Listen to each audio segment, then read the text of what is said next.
Ladies and gentlemen, welcome back to another episode of the Creative Caffeine podcast. There we go.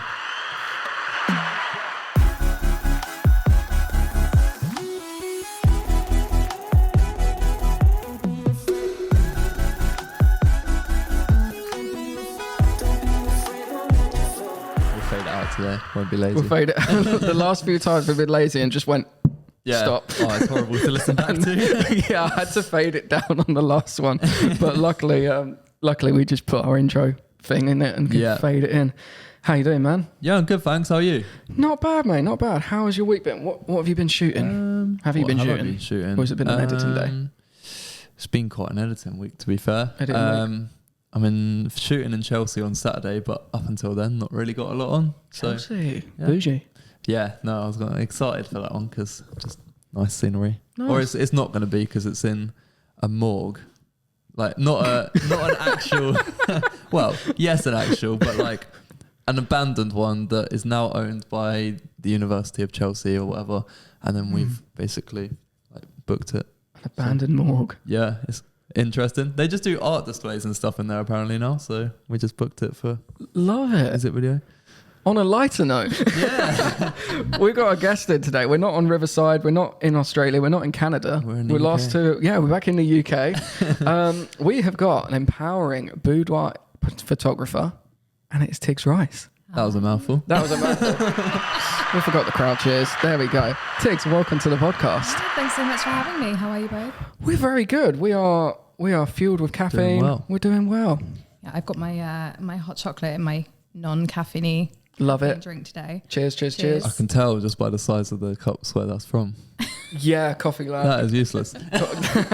Shout out to the first episode. Shout out to the first episode of the podcast. We ordered from Coffee Lab and they got the coffee wrong and gave me it was like an espresso. That was the size of mine and yours was literally an espresso. I ordered cup, a latte and they gave me an espresso and I didn't even realise till I took my first sip on the pod and I was like, Jesus, it's like, that was strong. Wired days. Literally wired. I was shaking. Mental. I was shaking.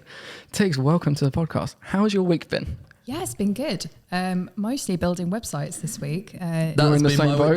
That is my week. What was it? The other day I was sitting doing the exact same thing and it is the most... Oh, I hate it. I don't mind building them, but at the moment I've got two websites, so I'm building, pushing them together. And it's just, I think there's about 40, 50 pages sort of in the back end, just trying to bring these two and, put the new theme in. Yeah. Oh God, it's taking days. Yeah. Admin. Yeah. The fun, glamorous side of being a photographer. Yeah, that's the thing. It's not a common misconception. It's not all just pressing buttons and pointing cameras at stuff. There is a lot of behind the scenes stuff. I think the thing is with websites, what mainly gets me is like, I can make it look nice, and then all the SEO behind like the scenes is just, that's where I had to get Chris out to help me because I was like, it's just annoys me because it's just so confusing.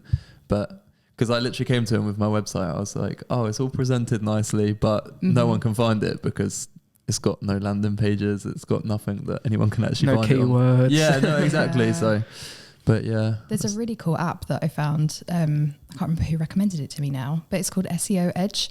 And you can have it on your phone. And for your website, you can put in a number of different keywords that you want to track yourself for. So you can just open your phone and see whether you've gone up or down. And really? So if you are doing SEO work, you can see where... You can actually see where you're being searched. That's so good. That's quite handy. It reminds me of TubeBuddy for YouTube. Oh, yeah. Because when you add your tags, it will automatically score your tags that you've added and will move the most searched ones up to the top, which is quite handy. No, that's really handy. Yeah. So we like to start the podcast with asking our guests the same question. We've had some interesting probably know answers. What's coming. we might know what's coming. We pretty much get the same answer except last week with I think we've Chris had Brockhurst. to give one answer and everyone else gives the other. Yeah, and it's interesting hearing their answers. So what would you rather have? A battery that never dies or an SD card that never fills up? An SD card that never fills up. I think it's a photographer thing. It's a photographer thing, definitely. Because I always go for the battery, but explain why you think the SD card. Because I always have about 7 batteries on me. So I'd rather... Fair enough. It's easier to switch a battery out than it is to fill up an SD card. And I have had SD cards fail on me as well when taking them in and out of... You've had that? I've had that on the wedding. So I'm one that hopefully never fails. Yeah. Well, that's the thing. That's like, I think it is a photographer thing, because obviously my reason for picking battery was like partway through a wedding. There's always that moment mid-ceremony and it's like, oh, I have a second, swap it out now. Do I do it or do I wait? And whereas like with photographer, I guess after you've taken a shot, like you can quickly switch the battery out, put the next one in, because you're not, I guess you don't have your camera running for say like 20 minutes like a ceremony. You can turn it off quick, take the battery out, put it back in. But I'd have to like stop recording and then take it out, start recording again. But yeah. I'd go battery. Yeah, battery for me, especially on the video side of things. But I can understand that it would be SD as a photographer. And because I know if I chose SD, I hate having a shoot where I've got a full, not full, but I've still got some photos from a previous shoot on the SD card. I like it nice and clean and empty. Well, I don't mind if there's stuff on it, as long as there's enough. Yeah. But my old, I used to shoot with Canon, and I had like 128 gig SD cards. So you could get, especially like when I do my shoot days, I might have 6 clients in a day. So being able to not have like 30. That'd be quite handy. You know, when you get like the 30 frames left, and you're like, like it's not full, but I might as well just change it now. Yeah. Whereas if I've got a longer one, like I can, you know, whatever. But I've just switched to a Hasselblad, and congratulations. But my cards can only do, I want to say it's like 500 frames compared to the several thousand I could do before. So I end up racking through them. Get loads. Puts you sort of in like the same mindset of shooting on film, because you have to be fairly conscious with your shots that you take, haven't you? Because you know you've only got like a certain amount. I mean, obviously you can dump the photos and stuff, but mid-shoot, if you don't have access to a laptop or like an external drive, you have to be quite cautious, don't you? Yeah. And the because it needs to be 300 megabits per second write speed and like 260 read speed. Oh, okay. So the cards are like they're expensive. 80 to 100 quid a piece. So yeah, it is. That's incredible. It's the most digital version of film that I've come across in my career. It's like that with these cameras. It's got certain functions that it can do, like 4K 60, and where it's already slowed down. But you have to use either a V90 card, which are ridiculously expensive, or one of the Sony SD Type A cards, which is like their own sort of signature one, and they're ridiculous. Like for the 64 gig, it's like £180, and I'm like. It's like when I shoot ProRes on the Atmos, it's like has to be written to an SSD, but then when you go and buy an SSD, it's like crazy money. It's expensive. So how did you get started with your photography journey? Well, I actually started, illustration was my degree, so I started in actually retouching came before the photography. So I was doing a lot of Photoshop work and digital photo manipulation, that kind of thing, through my degree. And I got to my 3rd year. I just fell out of love with drawing. I'm like, I can't do this for another year. I need to find something else that's going to get me through that final year. So I picked up a camera and I thought, you know, this counts. It's 2D, it works. Yeah. So I started photographing my friends. I used to bring them into the university. I managed to. There was this cupboard, no windows, literally a cupboard, and there was a water pipe that we tied a bed sheet to. And I had like the most tungsten yellow of lamps. Nice. And I was shooting my friends in there in the most unflattering light. White balance on point. Thank you, Photoshop, for saving my ass. And then it turns out that I had a natural affinity for it. So although obviously the quality of the photos, it was not good. But the experience was there and people enjoyed being photographed in that way. Yeah. So then other people started offering and saying, oh, like, well, you know, if you need another model, like, I'll happily do it. So by the time I graduated, illustration was pretty much out the window for me. And I graduated in a recession, so there were no jobs going. It was literally do or do nothing at this point. So I started sending out like my 10 rejection emails a day, basically, like putting myself forward for anything. And I'd emailed this PR company and I got the really bog standard, like, we'll put you on file. Yeah. We'll get back to you if we need you. You never expect to hear anything back. No. And I obviously used to the rejection by this point. And then they messaged me back the next day saying, actually, we've got something tonight. Our photographer's ill. Would you come and fill in. Like, there's no money in it. It will literally just be travel expenses. And I was just like, well, if it's not going to cost me anything, my portfolio needs updating. Let's go. And it turned out to be London Burlesque Festival. Wow. Okay. I just walked into that room and there were people in beautiful sequin gowns and glamour. And it was, I don't know if you know the venue, Café de Paris in London. I've not seen that one, no. I think it might have changed name now. It's shut during COVID. Okay. But it's a listed building based on the ballroom of the Titanic. Oh, wow. So it's got this beautiful double staircase and everything's like chandeliers and amazing like luxe colours.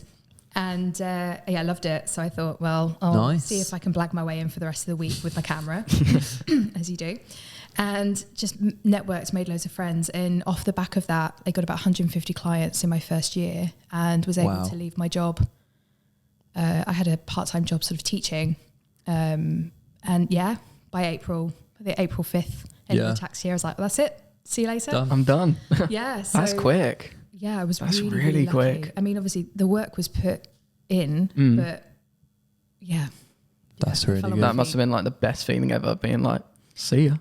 I'm going to do this now. It was good. Yeah, I'm not going to lie. It's a really good feeling when like we said with Chris the other day, like, although this is like work, it does pay the bills, it does keep the lights on, but it does I sometimes still feel of this as a hobby, even though it is like your full-time thing, which is, the nicest feeling. Yeah, it's good to have passion in what you do on a daily basis, isn't it? Defo. And you do a lot of boudoir photography. Like, I want to get into it, but I think one of the biggest, like the question that coming up with the questions for this, one question that I wanted to ask about boudoir photography is, what is the biggest misconception around that genre of photography? Probably that you have to be 18 and skinny and the most beautiful thing on the planet to exist in photos. Which is complete opposite. Yeah, like my clients, I think my oldest client so far I think she was 73 when she came in. Wow. But the best bit about my job is being able to help people reconnect with their bodies, no matter their age, their size, their gender, and really just show them why they deserve to exist in photos. So yeah, I often hear like, oh, I'll come for a photo shoot, but I want to lose weight first, or like, I want to do this first, or I want to feel like this about myself first. But actually it's the shoot that makes you feel that way. Yeah. It's going through that process and saying, you know what, I belong in this space. So so a lot of it is showing people that they are worthy right now. Yeah. Not in 5 years or 3 stone later, or whatever's holding you back. After 3 diets and a gym plan later. Yeah. Well, like I had some photos taken of me when I was early 20s. I can't remember. I would say somewhere in sort of like the 23, 24, 25 region. And I didn't like them. Like, there was nothing wrong with the photos. I just didn't like them. And I had another shoot when I was probably about 28, 29 as well. Other shoots in between, but those two specifically that didn't massively resonate with me at the time. And now that I'm a bit older, I look back at those photos and I'm like, well, actually, look how great my skin was. I was so young then. I don't have a single wrinkle. I don't have scars on my body or whatever. So I can really look back at those now and celebrate who I was in that moment. And as much as I didn't resonate with them now, I love that they exist. And every so often I'll put one sort of, out. Little throwback Thursday. Yeah. And it's just nice to have that record of what I look like through, daily life happens to all of us. So, yeah. I'm never going to look like that again. So I'm really glad that I did it at the time. It's good to have those photos, isn't it? To look back on and be like, yeah, damn. Go girl. Love it. What got you into it? Like, what got you into that genre of photography? I think I've always been interested anyway. Like, when I grew up, I had massive affinity for the stage. So I used to go and see a lot of shows like Amdram, and nice. I loved like the Cole Porters and sort of that kind of, like the chorus lines and the showgirls, and I thought it was amazing, and like the sequins and the glitter, and so especially around the burlesque sort of area, because we've got a mutual friend, Becky Bennett. Yes. And honestly, I've done a few shoots for her. Her outfits are just incredible. Oh my God, Like, I want her wardrobe. it's Becky, brilliant. if you're listening, if anything goes missing, it's in my house. Shout out to Becky. Like, I did a shoot for her Kylie Minogue like tribute ad that she did. Yeah, and she yeah. brought out this blue sort of like really tight corset. Had to try and help her into the corset, which was quite fun. And then like this big giant feather on top. Headdress. Yeah, Yep. incredible. Yeah. It's just such And a she made it magical herself. space. Yeah. She like put in all That's like mental. the jewels and stuff herself. Yeah. I was like, wow. And they're sort of like in the same sort of space, aren't they?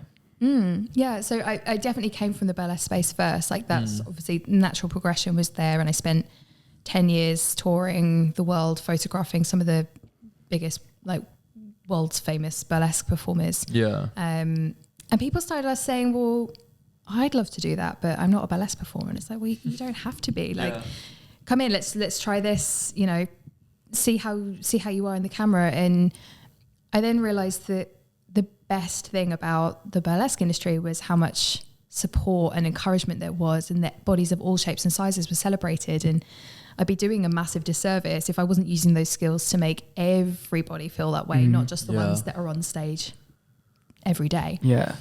So it naturally progressed into the boudoir, and more recently through COVID, when B2C work was not really available to us photographers, and a lot of us had to lean into the B2B side. And then a lot of people were saying, well, could I do that but with my clothes on? And then obviously then went into the personal branding side as well. So I ended up with 2 websites and 2 different brands, and realized that actually everyone wants the same thing. They want to feel great in themselves. Yeah. So this year's all about bringing it all together again. Merging the 2, which sounds long. Yes. We were having a bit of discussion about that earlier. We were. It's I'm days into this website already. I think I've got weeks to go. I was going to say by the time this is out, the website might be out, but I think it's probably out in a couple of weeks. We'll never know. It could be out. This is Maybe. a challenge. If it is, it's linked in the description. If it's not, Tigz, we're looking out for you. I'm going to use this as my accountability. That I'm going to say it's going to be up. I may regret that choice, but it's going to be up by the time this comes out. This podcast. Please don't rush in editing of it. It's your deadline. So when it comes to boudoir, like how do you like work with clients? Like, because obviously, like the thing with boudoir, one of the main things is the wardrobe, the outfits, the lingerie. How do you work with your clients on choosing that side of things? So really, it's what they feel most comfortable in. Some people will turn up in full ball gowns or dressing gowns. Some people will go for, the skimpiest of lingerie with the tiniest of thongs, just honestly, whatever they feel comfortable in. I don't have a wardrobe that I give to my clients, mostly for hygiene reasons. Yeah. But also I think it's really important to be wearing something you feel most comfortable in. So you need to be able to have tried that on and make sure it's the right size. So Feel empowered in. Yeah, exactly. One of my favorite clients, she bought her dad's silk pajamas and wore those, and it was like a silk tuxedo is the best way that I can describe it. Interesting. And so, honestly, there's no set rules or anything. We get like the big floofy murderess robes and Nice. all sorts, sequins, glitter, the works. But sometimes the simple things are the ones that work the best. Oh, absolutely. I reckon we should rock something like that for the next pod. Yeah. I'm disappointed you didn't do it today. I've got a great top off. It's Alexa let me down. Do not speak badly about yourself. Everybody is beautiful. Legs for days. I did see, I don't, was it on Instagram? Might have been TikTok. It's hard to tell now because TikTok now do photo carousels. Yeah. But somebody posted the film Knives Out? So somebody posted like a lingerie sort of boudoir kind of Knives Out themed like set. And it looked so cool. Like they based like the outfits on each character. I think it was from... Okay. Like a cosplay kind of thing. Kind of, yeah, but it was down the boudoir kind of thing because obviously Knives Out, it's got that sort of like murder mystery kind of thing. Yeah. It's all in like a mansion, and a lot of boudoir shoots you see in like old sort of mansion kind of things. Yeah. And I thought that was really, really cool. I have to go looking for that later. Yeah, I need to dig it out. I think it was on TikTok, so I'll probably never see it again. Yeah. Yeah. Lost in the algorithm. Literally lost in the algorithm. It's a scary place, TikTok. It's a scary place. Like, speaking of like scary, do you get my segues are getting there. Like, how do you sort of give your clients who say, I really want a boudoir shoot, I really want to feel like myself, in touch with my body, but they're like, I've never had a shoot before. Like, how do you sort of get them comfortable in front of the camera, get them confident? I think a lot of the work is because it can be scary. I think a lot of the work is done before even the shoot takes place. Like, a lot of the content that I'm putting out there is making sure that people are aware of themselves, and normally they'll have done a little bit of the self work before they come to me anyway. So yeah, it's really just reassuring them, making sure that they know what's going to happen on the day, and really just being there and listening to them. I'm sure that you'll say the same as creatives. When we're working with people, we do end up, we're like the hairdressers. Yeah. Again, isn't it? It's that creative industry where people do pour their hearts out to you, and you get to know and have this beautiful, deep connection with people. And it's listening to that and being responsive to that. And their body language will tell you how they're feeling, or what they'll look or touch the parts of their body that they feel most uncomfortable with. So, making sure that you're reassuring them, and just really leaning into who they are and how they're presenting, and reading that energy in the room. Yeah. It's interesting to see how a person is at the start of a shoot. They're like a completely different person to how they are at the end. Yeah. Like, they're telling you all like their family stories. They're coming up with their own poses and stuff. Yeah. And I think that all comes from the before the shoot, whether you're like walk into the location, walk into the room, walk into the studio, and just getting to know them. And then half an hour in, and they're like a completely different person. Yeah. There's like that 20-minute switch, isn't there? Like, literally at the 20-minute point, which is normally when I get people to change into the second outfit. And it's just like suddenly they forget that the camera is there, and you can have that dialogue and things flow better. So I often find switching outfits at that point is the perfect point. So I would say wear your favourite outfit second, because that's the one that you're really going to shine in. Yeah, definitely. Yeah. We always struggle to find, like, location wise, don't we? Yeah. So go for it, bro. Go for it. I think it's just like, I don't know if it's just because we've overshot around here, but like, I think COVID was a big part of that we're so restricted to like our local area shooting, that I feel like any chance I could go out to shoot, I just feel like I've got everywhere around here now. I need to like branch out a little bit more. I saw your photo set with the aeroplane hangar thing. Oh my God, I love that place. Yeah, De Havilland. It looks mad. Museum. It looks so good. What did you say? Duxford, did you say? De Havilland. In St Albans. Yeah, it's a beautiful space. It looks amazing for like those sort of pin-up style, old war kind of like photo vibes. That's really cool. Yeah, I have a couple of I have a style shoot day coming up there. What day? I want to say June the 5th. I'm going to have to check that when I get home now. But yeah, I've got one coming up in the summer. So that for people who are feeling a bit stuck in a creative rut after COVID, because a lot of us haven't had the chance to do the portfolio building work. Really, the stuff that makes our soul happy.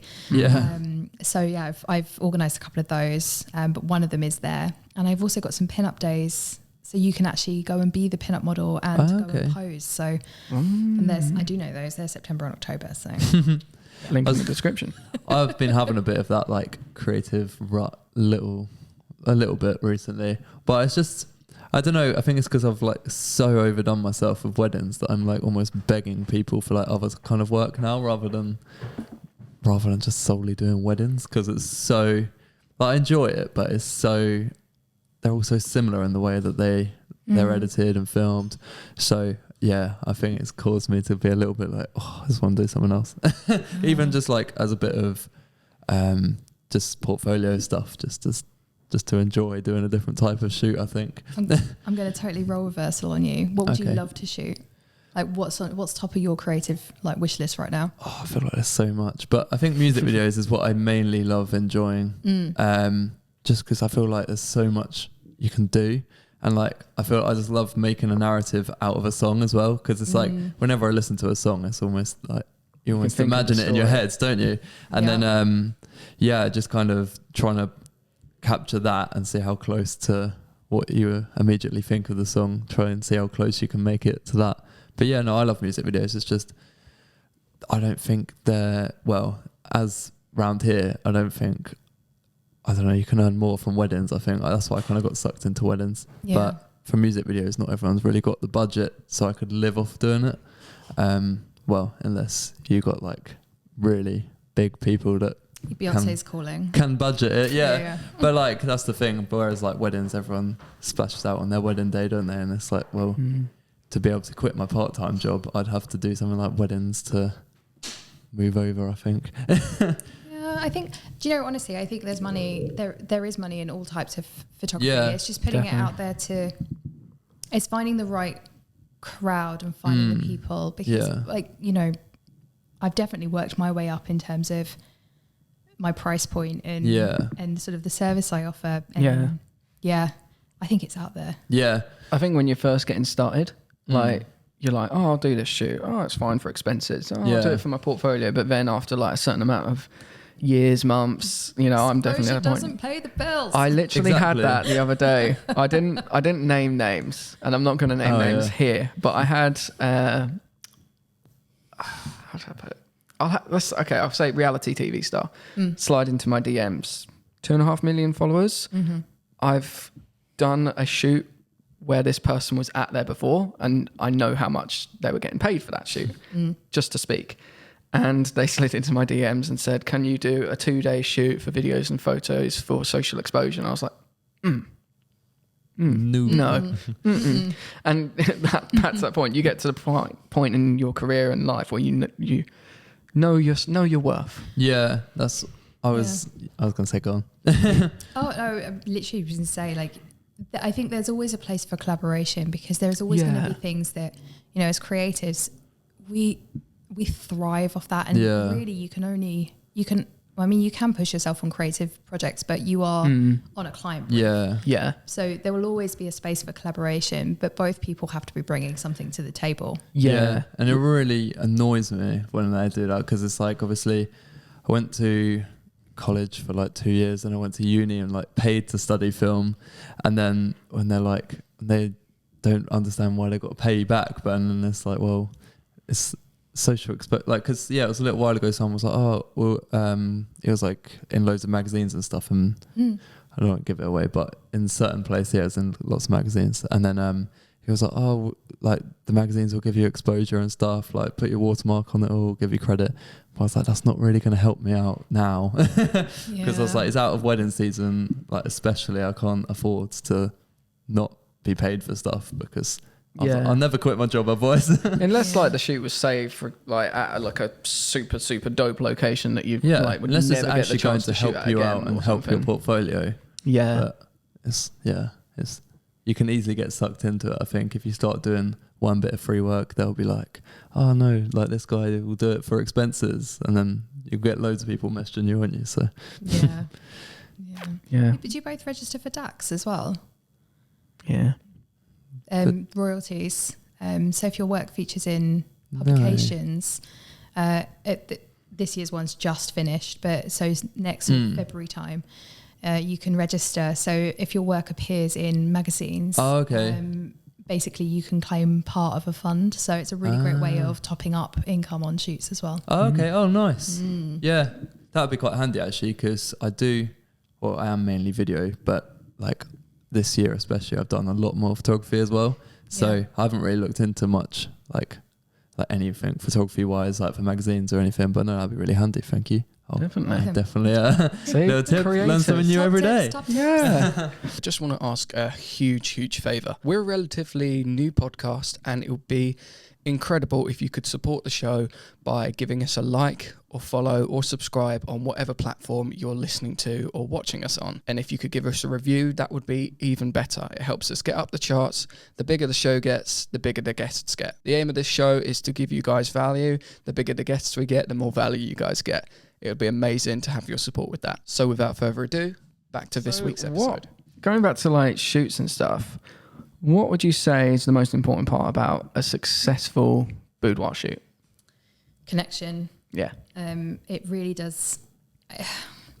Having a connection with your clients is always going to be important, but I think we can all imagine how awkward and uncomfortable it can feel to be standing in your underwear in front of a stranger who is scowling at the back of their camera and not saying anything. Yeah. It would be the most awkward thing. Smile. Yeah. So having a constant dialogue and finding common ground. I mean, I can literally talk for days, so normally it's not a problem. You should start a podcast. Well, funny you should mention that.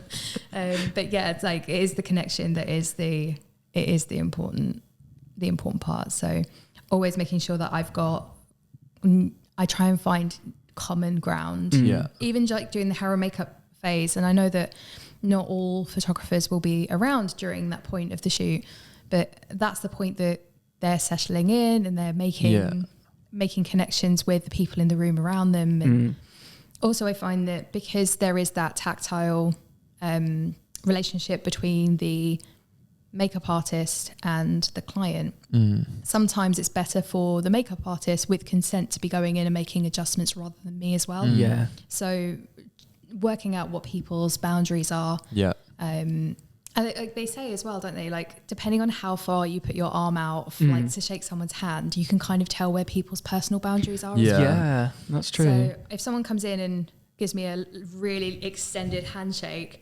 that gives me a good idea of what the relationship's going to be like in terms of how close sort of I can get to them during the shoot. But if they come in and they're like instantly, oh my God, it's so nice to see you, massive hug. We're good. We're good. This is going to be a breeze. Yeah.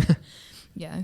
But I mean, we can work with anyone's comfort zones. Like, that's why it doesn't matter. Yeah. I always feel like with photography, like just any photography at all, I guess, like I always find it easier if they come to me with some sort of inspiration that they like the style of, and then you kind of have an idea of, okay, well, then you have an idea of how comfortable they are with certain, I don't know how you'd put it.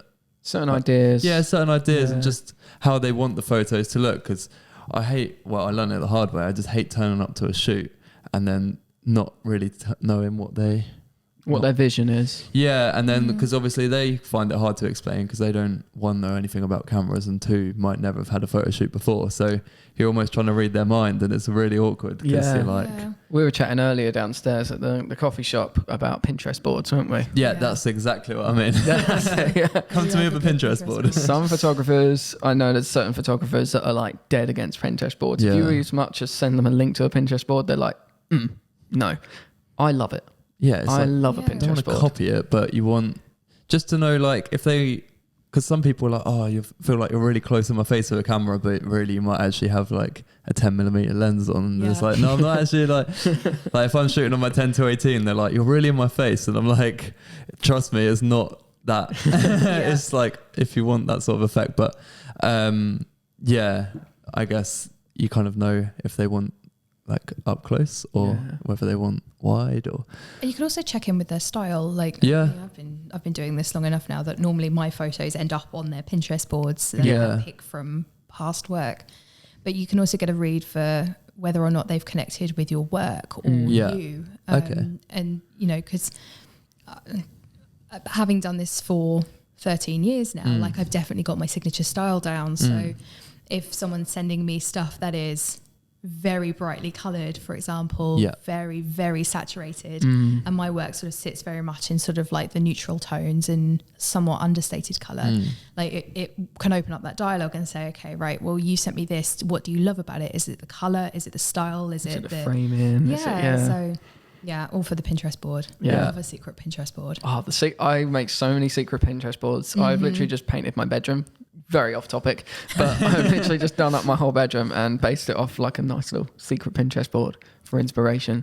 I've shown you my one because I'm definitely booking a branding shoot with you, and we've just gone through a nice little Pinterest board. Yep. Yeah, I have the same. I have a secret Pinterest board for bathroom goals because I want to do bathrooms my next ideal project. So bathroom goals. Yeah, interior design.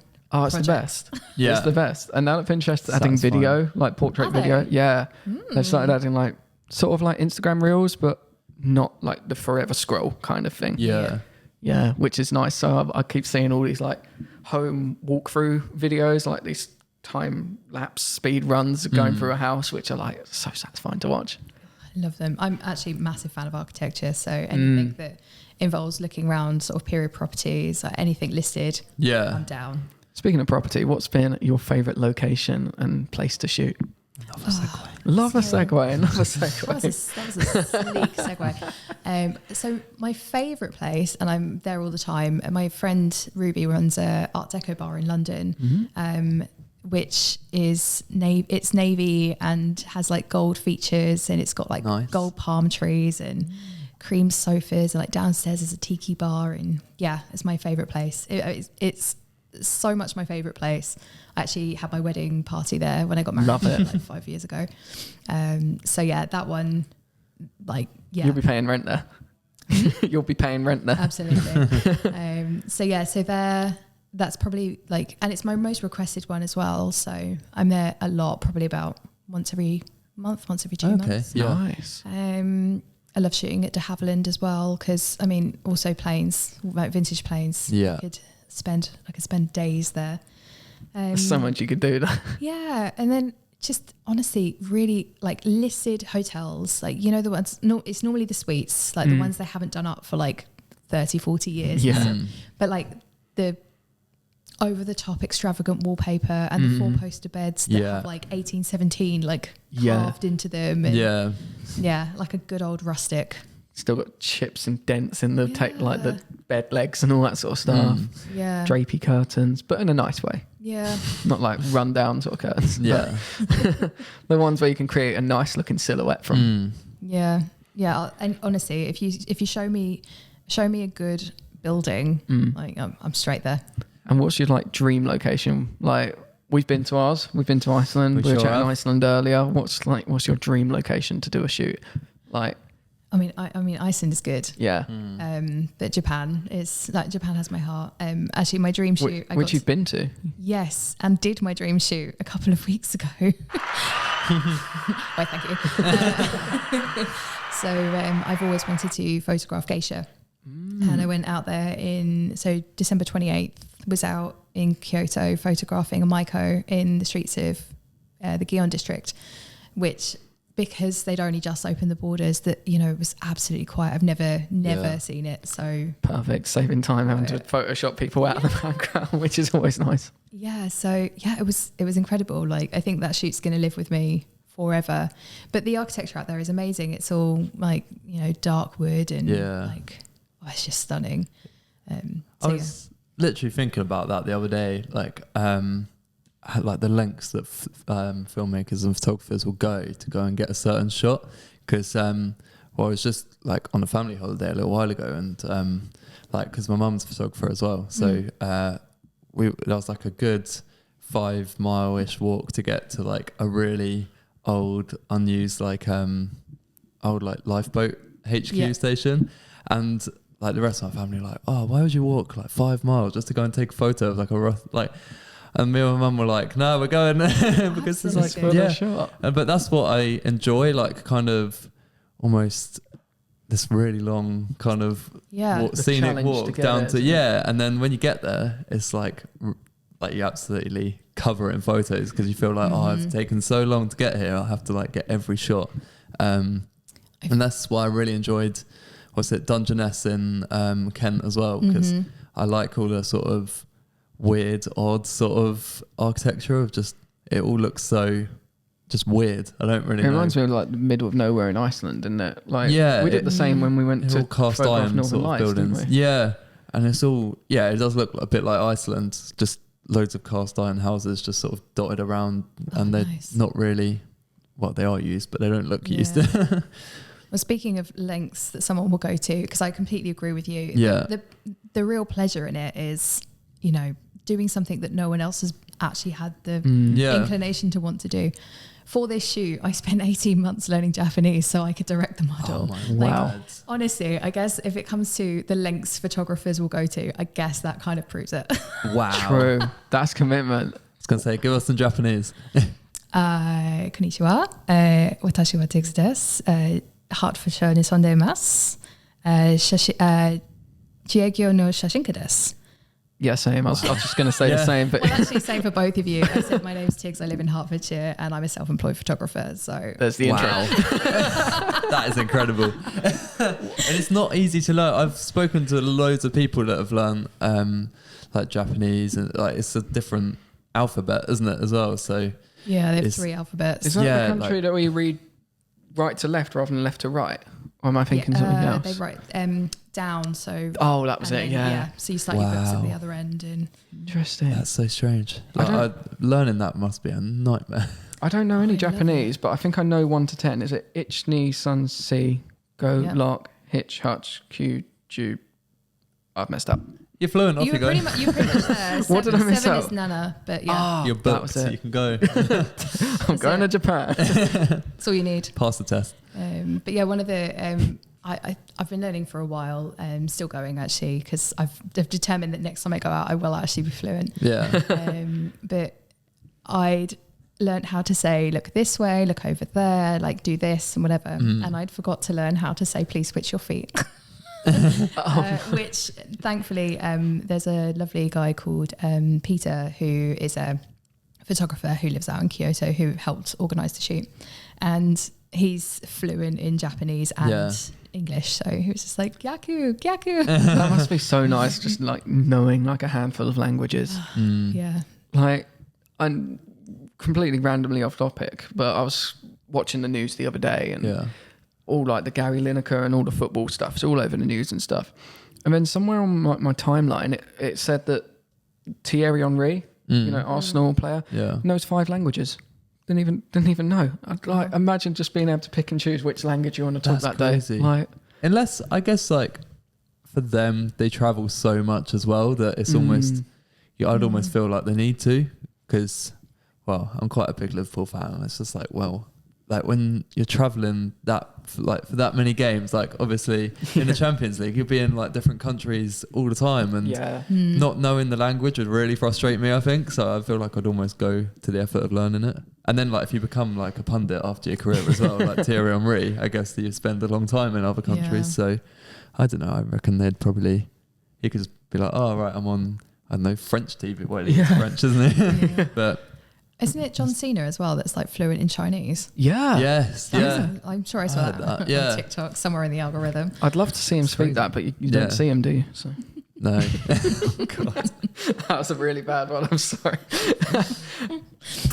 No. Oh. There we go. There we go. I knew it was one of them. It was one of those buttons. So have you got any travel plans for the rest of this year? I know it's only March, but not work ones. I've got a couple of friends that are getting married. So one of them, we've got a hen do coming up that's abroad. But otherwise, no. Like I think it's probably going to be about 18 months until I next get back to Japan, which is my big trip that I want to do. And I'd love to get back to Iceland and just explore, because the colours out there, it's just it's one of those no filter countries, isn't it? It really is. No Instagram filters. Every country is a no Instagram filter country. No, we want to go back next year. We got to get like Dave, Bradley, and that'd be good to have like a good like a whole group creator. Collective of photographers. Like my friend Charlotte, she has been hoping and praying. She's been putting feelers out to everyone who's recently getting engaged. Have you got plans to get married in Iceland? Because her dream shoot is to do a wedding on Black Sand Beach. That'd be amazing. That would be goals, wouldn't it? That would be absolute goals. Like, incredible. And you can be in a t-shirt there. Yeah. In fact, you could probably do a boudoir shoot there. Do you know, it's been on my list of things that I want to do. A boudoir shoot in Iceland. Because I was literally just in a t-shirt on the Black Sand Beach. It was incredible. And then you go back to Reykjavik and it was like coat, jumper, like... And then, it was insane, wasn't it? Which was weird, because we were told like how dangerous Black Sand Beach is and how it's like one of the windiest parts of like Iceland. How and then the we got there waves can just take you out, can't they? The sneaker waves. And then we got there and I just turned around and he's taking his jumper off and everything. I'm like... to feel the elements. Yeah, no, exactly. I turn around again and he's running down Black Sand Beach with his drone following. I just look around like... Fair play. You only get one chance to get the shot. It was really cool, wasn't it? It was pretty nuts. Like, I'd love to plan some sort of themed shoot there. I imagine you'd love to do a music video there. Oh yeah. Imagine like a boudoir shoot there. You know, on like the stacked like hexagon shaped rocks. Yeah. Imagine like that would be goals. Or even something like with the Northern Lights behind and like sort of like front lit model. Glacier. Imagine a glacier. Oh. So when are we going? Next year. Next year. Next year. Yeah. We're literally like we've been putting it in the group chat. We want to get Dave, who has been on the podcast before. We want Bradley on. Like, let's make like a whole big group photographer That'd trip. be so cool. We'll have to book a whole hotel up. I'll get my wife to organise that. Yeah. I'll get my wife to organise that. Airbnb it. Airbnb. That's true. Have you seen like the big glass domes? Oh yeah, They look really cool. I can't remember if it was Peter McKinnon's video in. It was either Iceland or Finland. And he stayed literally in this glass box, middle of nowhere, on like a river. It overhung, like on like a glacier river sort of thing. And the finishing shot of the vlog, or was it like it was some sort of segue? It was Northern Lights and all these warm lights from inside the box, like the box hotel. It was, I think, goals. Sadly, every time I've been to Finland, they've not been built. No. No, I haven't been recently, but they would be. Yeah, I think they are quite recent, aren't they? Yeah. I never saw any out there when I was there, but they would be so cool, I think. Yeah. We just mentioned like Peter McKinnon, one of my biggest inspirations, but who, photography wise, is one of yours? That's a really good question. Myself. No, I would say that actually a lot of my inspiration has come less from photographers and more from film. Like Pulp Fiction is one of my favorite films, and also like Some Like It Hot, and just like the way that the old films and like the Ginger Rogers and Fred Astaire, like sort of like the big wide sets that they used to do, like with their dancing numbers and stuff on. So yeah, very much like glamour of the gods, old school Hollywood. So yeah. That's one of yours. Like, you love Roger Deakins, don't you? Oh yeah, obsessed from film and stuff. I think it's just like the style and techniques that they use are so just like it's not that I'm such inspired by them and I like doing their shots. In fact, I think I actually started doing similar things and then I found out about him and I was like, oh, I can see that's the sort of route I'm going down, and he's obviously just doing it a million times better. So I'm like, I'm gonna strive towards that now. Yeah. But yeah, no, I feel like just finding people that have similar sort of styles is so helpful, because can kind of, I don't know, try and work up to it. I think Tim Burton and illustrator Dave McKean, actually, like both of them were really influential in my very early work. Yeah. Like I very much lent into that real cold, like I love Tim Burton. Blue phase. Yeah. I'm definitely, my work's getting a bit warmer now, but it's still kind of got that muted colour scheme. Yeah. Bit of teal going on every now and then. Yeah. Speaking of like Tim Burton, I'm really looking I can't remember if is it Nightmare Before Christmas, but I'm really looking forward to the live action remake that he's doing, and Billie Eilish is playing like the lead. Oh my God, really? It was announced like last year or something that either she's voicing it or she's being the motion capture person for it, and the character's based on her look. But that would be really cool. Yeah. I literally just finished Wednesday as well. Oh my God, that was amazing. It was so good. And then it was like, oh, wait for season 2. And I was like, oh. I don't want to wait. Because it's only just been released, so I don't think they've even started production yet, have they? I'm still like just waiting for Stranger Things 5. Have you seen Wednesday yet? I've watched like the first 3 episodes, and then like it gets boring then, but then after a little while it comes back again. I feel it's amazing. I almost got bored after number 3, and then I heard so many people like, oh, keep watching, so I did, and then it picks up. It's really good. I'm like in between like 3 series, so I've still got the finale to watch of The Last of Us. I haven't seen that. No, I haven't seen that. It's good. The cinematography and the color grading is just chef's kiss. And then Mandalorian, purely for like Baby Yoda. The grading in that is great. It's so good. Have you seen the behind the scenes shots of the big LED like screen thing that they film behind? No, I haven't actually. No. Oh, it's so amazing. And I'm gonna have to try and pull it up. Like how do you spell Mandalorian? Stage. It's incredible. Like it's here we go. So they film on like this big like screen. I've seen that. Yeah. So That's none of that's amazing. real. It's all just like a big, massive TV screen sort of thing. Yeah. And it moves like That's whenever incredible. they're riding on like a speeder, the circle sort of stage spins and stuff with it. Wow. It's all like Amazing. tracked and stuff. Like it's the majority of it was all filmed. Like, oh, there we go. And That's then incredible. and then you watch how the first Star Wars films are made, and it's Yeah. like, oh, Yeah, unreal. We're so lucky at the moment, aren't we? Because there's so many more studios coming to Hertfordshire in the next sort of Yeah. 10 years. Like, there's going to be a real creative hub. I'm dead excited Yeah. to see. It's pretty cool. it's strange because when I was looking at unis, obviously I was almost set on Salford because it's like in Media City, and like it was just surrounded by like all the like literally all the production houses, and then I feel like Hertfordshire is slowly. I mean, we've got from what I've Pinewood seen. just down the road, haven't we? Pinewood Yeah. Studios. Elstree. Elstree, Yeah, Elstree as well. And yeah. then it's the Sun's, what's the new one called that's coming? Sunset? I can't remember what it's called, but I did see a thing about what it's going to look like when it's done. And it, I think it should be sunset. It's the best time. impressions look brilliant.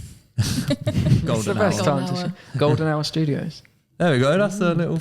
There we go. Start that. When you Trademark. when you open your studio, that's what it'll be called. Literally, Golden Hour Studios. That's a Now you can call your office that. That's your studio. yeah, true. That'd be a good shout. I'll get a sign on the door. That Yeah. can be my limited company name. Sunset Productions. Tagline. Yeah, Coffee. coffee. Sponsored by Caffeine. Sponsored by Caffeine. Yeah, if there's any like coffee companies that want to sponsor the pod, shout out to Bionic Ball. Coffee Lab, but you won't be allowed to edit them in there. That's very true. Yeah, I won't be allowed to edit them. No laptops at all. So as we wrap up, like one like question, because we love to sort of like help out like photographers who listen to the show, who might want to get into boudoir photography. What advice would you give to someone who's like, they've just got their camera, they're thinking that's the route they want to go down? How would you say they find their feet in this sort of niche of photography?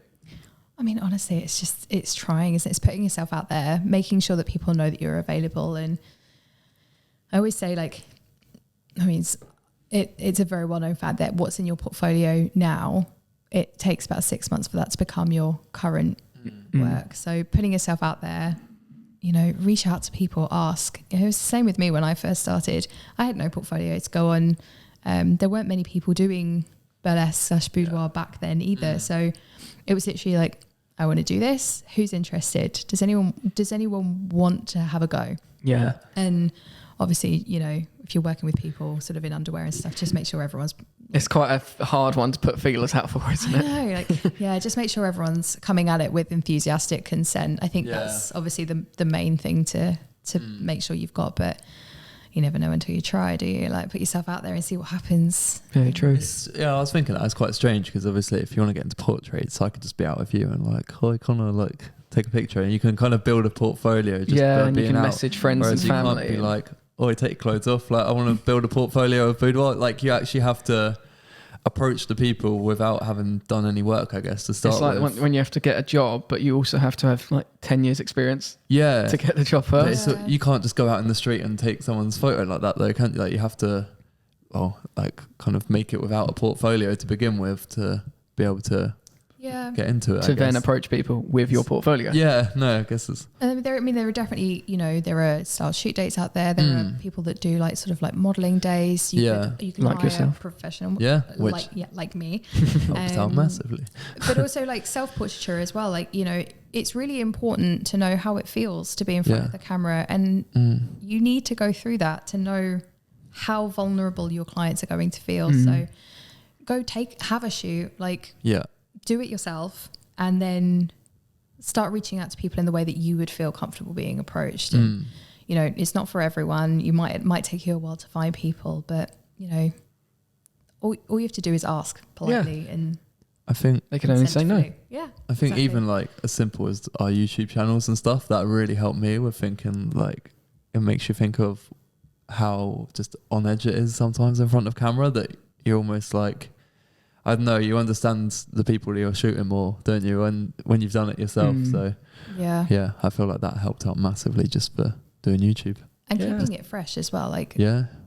I try and have a shoot every year. Actually, well, Connor, you've just done my latest I have. branding shot. So when was that? About 3 weeks ago? 3 weeks ago, yeah. But yeah, it's important to keep reminding ourselves always, no matter how long we've been in the business, like we have to get in front of our cameras and Yeah. Lots of photographers don't, which I think is a downfall, because I know a lot of people, their photography business will be whatever name they've chosen, and you never really see who's behind the camera. Yeah. That's why I'll make shitty funny Instagram reels, and I'll post pictures of myself like behind the scenes stuff, because it keeps you in the back of your mind what it's like to be on camera. Yeah. And go on. No, okay.